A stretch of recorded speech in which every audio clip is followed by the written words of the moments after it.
Really? At the very beginning of a video? What's going on, guys? My name is Monatui, coach of the Tampa Bay Luxrays, and today I'm bringing you guys our GBA Week 7 match versus Dan, aka A-Drive, coach of the New York Metapods.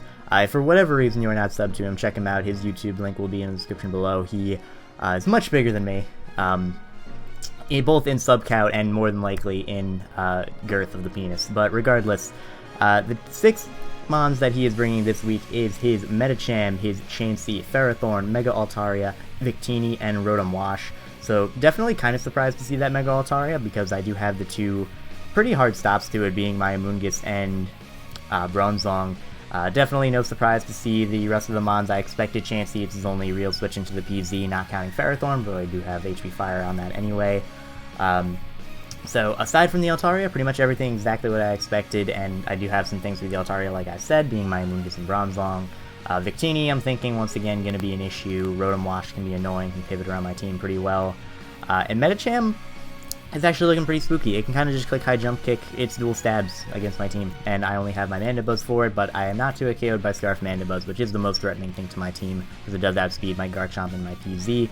So that is what I am thinking going into this match. I have an entire team builder dedicated to my team. However, for a quick rundown, we have our Aquaberry Stealth Rocking Bronzong, we have our SD Lumberry Garchomp, our specially defensive Amoonguss, our Life Orb Porygon Z, our Substitute Emboar, and our Mandibuzz, physically defensive with some speed investment to outspeed Victini after a V-Create, assuming it's not Scarf. So, with that being said, let's get into the... Actually, no. But before we get into the match, huge shout out to my good friend Beth, The Sandwiches. Her Twitter will be in the description below. She made this absolutely beautiful layout for me. It looks absolutely incredible. She did a great job. I could not be happier. She also made the previous one, but she came to me and was like, hey, I think you need an upgrade, and I was like, sure, okay. Like, the one that I was using looked good, but this looks absolutely incredible, and I thank her so much. Check her Twitter out in the description below. She's a great person. And with that being said, now let us get into the match. I decide I want to lead with Bronzong to get up rocks as soon as physically possible, because rocks are going to be very important versus this team. If he leads Victini, I can take a V-Create, like I said, with the Aquaberry and just deal with it then. If he leads Rotom Wash, which is fine, does not get access to Taunt, I can get up my rocks for free. He can Volt Switch out, that is totally fine. And judging by that damage, I'm going to assume that it is not offensive, because offensive Volt Switch would have done a little bit more. And I'm going to get up my Stealth Rocks as he goes hard into his Victini, which is totally fine by me, because, like I said, with the Aquaberry, I can take a hit, and he goes for the Substitute, expecting me to want to switch out, which is not a bad play on his part, because I really have no business staying in on a Bronzong, unless I'm staying in on a Victini, unless I'm Heat-Proof, which I'm obviously not. So I'm going to go for the Earthquake here, going to break its sub, does not reveal leftovers. He's going to go for the V-Create. My Aquaberry pops, and as you're going to see, he's going to go for the V-Create, like I said, sweet animation, by the way. And I am going to live on a little bit of HP, and I will be able to fire off an Earthquake and hopefully knock out this Victini because its defenses are lowered. Bronzong has not the best attack, but this is a super effective Earthquake. He has taken substitute damage, but no, unfortunately, I'm unable to knock him out. I'm not entirely sure if that was a roll or if this Victini just had some bulk investment, or Bronzong just has no chance to knock it out anyway because it's a Bronzong and Victini's bulky, but regardless, Bronzong did a very good job. It got rocks up, it weakened this Victini heavily, and now he cannot switch back into Stealth Rock. And this is really nice for me, because now I can go out into my Garchomp and essentially just click anything. Dragon Claw, Earthquake, doesn't really matter. I go for Earthquake in case he decided to like switch out into Ferrothorn to save this as Death Fodder, try and get some Rough Skin or Iron Barb's damage off. But that is not what happens. I'm just going to go for the Earthquake. He does not know what item I am at this point, which is really nice. And here he is going to go out into his Mega Altaria. Has not Mega Evolved yet, so it will be taking that 25% due to rocks. And I do have a relatively free switch into my Amoonguss. There's nothing he can really do to threaten me too much, bar modest Fire Blast.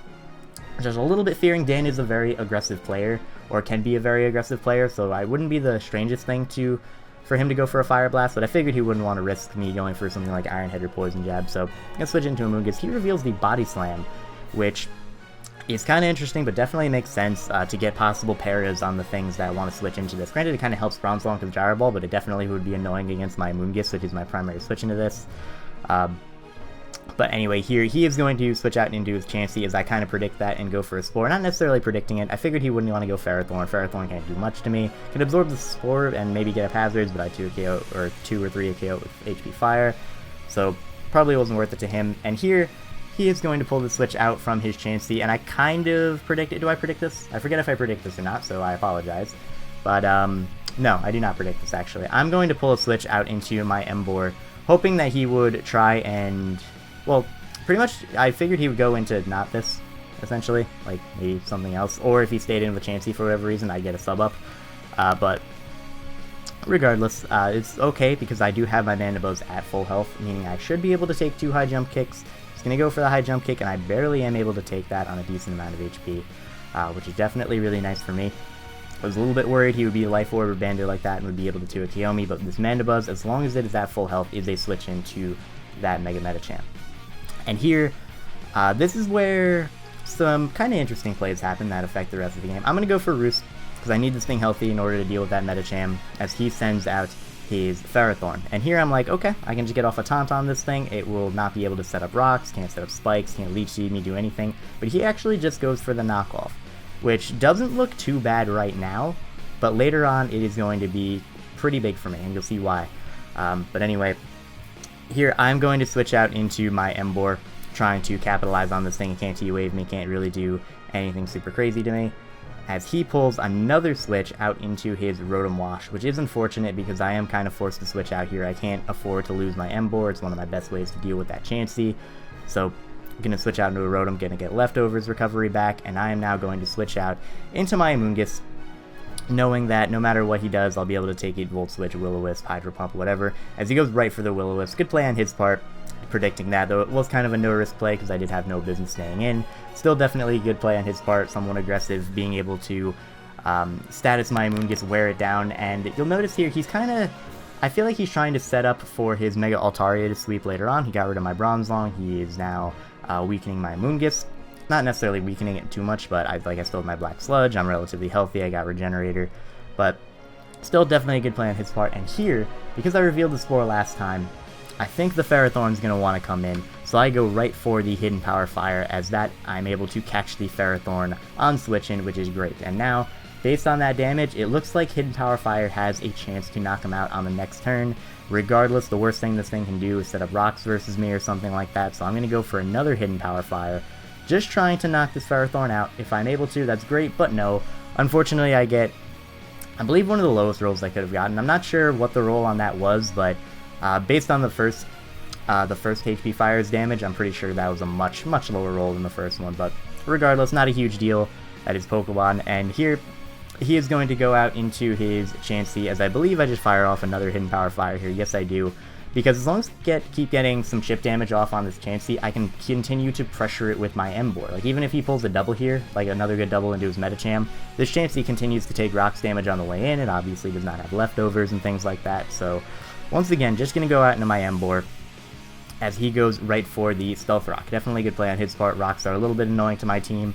With Rocks up, Metapods 2 KO'd with the, by the Metacham, so definitely kind of unfortunate, but not a huge deal. As here, I go right for the attack, or no, I actually do go for the sub here. There wasn't too much of a point to set up a sub here, though it's definitely nice, because he has his free switch in Altaria next turn, or Rotom, or whatever, but it's definitely nice to have the sub up so that he's forced into one of the two. He can't go Metacham and click High Jump Kick on me, because if Metacham comes in, I die, so that play definitely helped me a little bit, and regardless, I had a free sub anyway, so he makes the good play, sacks off his Ferrothorn. It's at very little health, everything on my team outspeeds it and can knock it out, so he doesn't really need it anymore. It knocked off an item or two, so it's kind of done its job. And here, Emboar is chilling here behind a sub at a decent amount of HP, which you'd think would be very nice, but you know, it could definitely be a little bit of a better situation because he does have the Rotom, he does have the Mega Altaria, but totally fine. He's going to go for the Hydro Pump, which will be able to break my sub, as I believe I just fire off a superpower here, just trying to get off a good amount of damage off onto this Rotom Wash. And as you can see, that does do a decent amount of damage, a very solid chunk of damage, more than likely a little bit more Spadef, or it's more of a Spadef Rotom, meant to take hits from my PZ a little bit better, take hits from my special threats a little bit better. But regardless, I'm not going to be able to outspeed it on the next turn, so I can't really stay in. Even if I could, superpower with the attack drop probably wouldn't kill. So here I'm kind of forced out into my Moongifts, and this is okay for me because I will be able to take it just fine. I'm specially defensive and all that, and I'm not going to be 2 KO'd. He unfortunately misses a Hydro Pump, which really sucks for him. He wouldn't have been able to 2 KO me because, like I said, I was fully Spadef a Moongifts. But it definitely just does kind of suck for him because now he's forced to Volt Switch. He got less damage off onto me. Maybe if I stayed in, I would have died to that plus the burn and whatever else, but it just sucks for him. There's, no way to go around it really. So here he's going to go back out into his Chansey, as I believe I just clicked Giga Drain here. No, I go for the Spore. Probably should have clicked Giga Drain there so that I can get some HP back from the Chansey, even though it won't do too much damage. Chansey has massive HP, and I'd be able to get a decent amount of health back.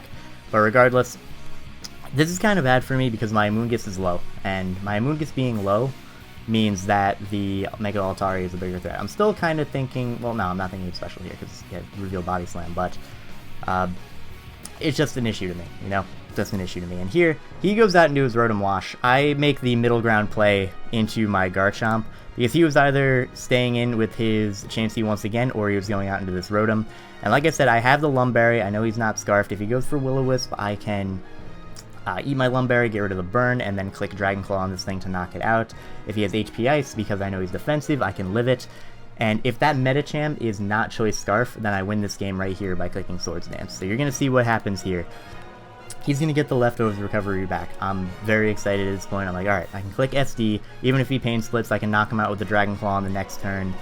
No matter what he does, I am in a good position. As you're going to see here, he does reveal the Hidden Power Ice, which kind of sucks because my Garchomp will be weakened to the point where Medicham doesn't have to risk...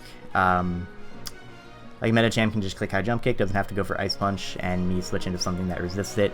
But it's okay because I do survive, and if Medicham is not Scarfed, I win the game. I click Dragon Claw here. It's easily able to knock out the Rotom, which is very nice for me. And now he is going to go right out into his Medicham. And let me explain my thought process here as well. If he is Scarfed, my best play is to still stay in with my Garchomp and sack it off. He's got Chansey left, with which I deal with my Mandibuzz, and I deal with it with my Emboar. He's got the Mega Altaria left, which can live a hit and knock me out with Body Slam anyway. And I do have my Moongift still alive that can kind of deal with it.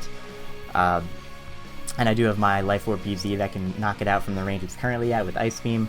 So if he's Scarfed right now, my best play is to just stay in, go down to the hit, get some Rough Skin damage off on it so that I can possibly pick it off with Sucker Punch later on with my Emboar. And if he is not Scarfed, then I just win the game. So as you're going to see here, he's going to send it in, going to take Rocks damage, and he is Choice Scarfed, which is kind of unfortunate. Does not miss the High Jump Kick if you miss that. I also just win right from there, like I sweep through the rest of his team. But, it's 90% accurate. I'm not going to ask for it to miss or anything like that. So he knocks me out with the High Jump Kick, takes the Rough Skin damage, and here I can go out into my Mandibuzz. And here I really should have pulled a double. If I went out into Porygon Z here, predicting the very obvious Altaria, then this would have been great for me. But instead, I believe I just clicked Foul Play. Is that the play? Yeah, I just clicked Foul Play here. If I had pulled a double there, that would have been wonderful. I wasn't sure if he was going to, though, because he also could have just sacked off his Medicham so that he can get a free switch into Altaria and set up a Dragon Dance, because at this point, everything else goes down to Dragon Dance Altaria. As you can see here, I'm going to go out into my Amoonguss, kind of just sacking it off, also kind of hoping I didn't die to that, but I do, which is unfortunate, but this is where the game really comes down to. This is what the game really comes down to. He's got his Chansey and his Medicham and his Altaria left. I go out into Porygon Z. I'm thinking, okay, he needs this Mega Altaria. I'm going to pull a double out into my out into my Mandibuzz, predicting the Chansey to come in. That way I have the opportunity to roost so that I can take a hit from the Medicham. But no, he did not switch into his Chansey, fearing the trick from my Porygon Z, and he is going to knock out my Mandibuzz. And that is really bad for me. Essentially, it's very difficult for me to pull this back at this point. I'm going to go out into my Porygon Z, and now he decides to switch out instead. So I'm just going to go right for the... I believe I go for the Tri-Attack here, and as you're going to see, it actually does a ton of damage to this Chansey, and you're going to see why in a second. That is because it is actually a crit. I don't think a crit or I don't think 2 tri-attacks would have knocked it out, but it doesn't matter too much at this point, because he wins the game regardless. And here I'm thinking, okay, set up a sub with Embor, maybe I can possibly win, I can possibly Flare Blitz to death the Altaria, or I can force it to go for Roost as I switch into PZ, but no, he's going to switch out into his Altaria once again. By the way, I didn't stay in with my PZ because me clicking Tri-Attack versus the Chansey gave him a free switch into Metacham, and he can just click High Jump Kick to win the game. If he misses a High Jump Kick and I kill him with Sucker Punch or the crash damage, he wins with his Altaria anyway, so I needed my PZ. So here, he's going to go for the Roost, and I'm like, damn it. So I'm like, damn it, if only I had Iron Head here, because I would at least be able to get a good enough amount of damage on this. But unfortunately, that's not the case. He is just going to Roost up there. And at this point, this Altaria essentially sweeps me as soon as he clicks Dragon Dance, because I'm not a Scarf Porygon Z, I don't outspeed this thing at +1. Obviously, Embor just cannot touch it, because it resists all of my moves.